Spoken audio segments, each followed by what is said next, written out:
सो अगर सोच के देखो, अगर एल के पास डेथ नोट होता तो क्या होता? क्या एल लाइट की तरह कीड़ा बन जाता, या फिर वो इस पावर को सिर्फ लाइट को पकड़ने के लिए यूज करता?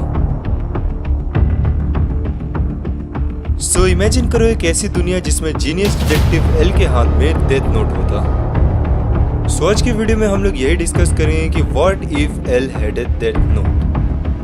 सो मेरा नाम है प्रत्युष और आप देख रहे हैं एनिमे मोशन क्राफ्ट। चलिए शुरू करते हैं। पार्ट 1, क्या एल डेथ नोट यूज करता? सो सबसे बड़ा सवाल ये उठता है कि अगर डेथ नोट एल के पास होता भी तो क्या वो इसका इस्तेमाल करता? क्योंकि जैसा कि आपको पता है कि एल एक डिटेक्टिव है और उसका काम है क्रिमिनल्स को लॉफुली पकड़ना, ना कि उनको मारना। और एल को आपने पूरी सीरीज में कहते हुए सुना होगा हमेशा, जस्ट टिल विल प्रिवेल। लेकिन यहाँ पे ये भी सोचने की बात आती है कि डेथ नोट जैसी एक कमाल की चीज अगर उसके पास होती तो क्या वो एक मॉडल्स, अपने जितने भी मॉडल्स उसने बनाए थे, क्या वो उसे तोड़ देता? सो इसी बात से हमारे पास दो थियरीज आती हैं। और थियरी 1 ये कहती है कि एल सिर्फ डेथ नोट को टेस्ट करता, मतलब उसका एक्चुअल पूरी तरीके से यूज करने की जगह सिर्फ उसका एक छोटा सा टेस्ट करता, और शायद वो डेथ नोट के रूल्स को समझने की कोशिश करता बिना उसे यूज किए। अब आपके दिमाग में ये सवाल जरूर आया होगा कि बिना यूज किए डेथ नोट को वो उसके रूल्स को कैसे समझ पाता। तो शायद वो उसका एक काम करता कि क्रिमिनल को लेकर आता और उसका नाम डेथ नोट पर लिखता, टेस्ट करने के लिए कि क्या ये रियल है या फेक। और अब हम लोग बात करेंगे थियरी 2 के बारे में। और थियरी 2 ये कहती है कि डेथ नोट का यूज एल सिर्फ डेथ नोट का यूज लाइट को पकड़ने के लिए करता। तो जैसा कि आपको पता है कि एल काफी एक समझदार इंसान है, तो शायद वो डेथ नोट का यूज सिर्फ एक साइकोलॉजिकल वेपन की तरह करता, ना कि उसका बिना कोई मिसयूज किए हुए। Part 2, L versus light battle of death note. अब सोचो अगर एल और लाइट दोनों के पास डेथ नोट होता तो आखिर जीतता कौन? क्योंकि जैसा कि आप लोग जानते हैं कि लाइट एक इगोइस्टिक पर्सन है, मतलब वो अपने आप को खुद एक बहुत बड़ा गॉड समझता है।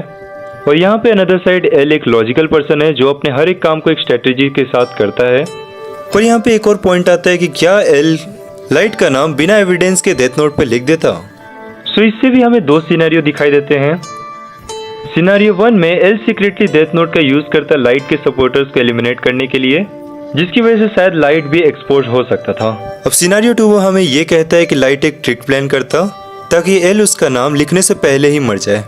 या ये भी हो सकता था कि एल पहले से ही डेथ नोट के रूल्स पे रिसर्च कर रहा होता और सामने से ही काउंटर प्लान उसका रेडी होता लाइट को मारने के लिए।